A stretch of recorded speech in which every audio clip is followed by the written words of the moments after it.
అందరికీ ఒక అపనమ్మకం ఉంటుంది. భగవద్గీత ఎవరు చదవచ్చు, ఏజ్ అయిపోయినాక చదవాలి, లేకపోతే అది చదవాలంటే ఒక అదృష్టం ఉండాలి. నేను ఒక కంపెనీలో పనిచేస్తుంటే అక్కడ ఒకసారి అతని దగ్గర భగవద్గీత ఉంటుందంట ఇంట్లో.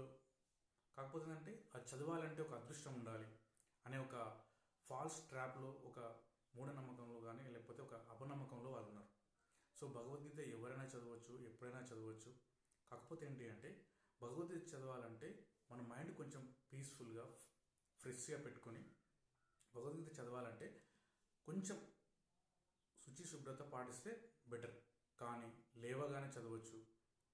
నీకు ఏదైనా డౌట్ వచ్చినా కానీ, ఎక్కడైనా నీకు మైండ్ కన్ఫ్యూజన్లో ఉన్నా కానీ భగవద్గీత చదవచ్చు.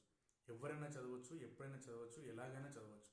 కాకపోతే శుచి శుభ్రత ఇంకా కొంచెం పాటిస్తే మంచిది. కానీ భగవద్గీత కంపల్సరీ చదవచ్చు ఎనీ టైం.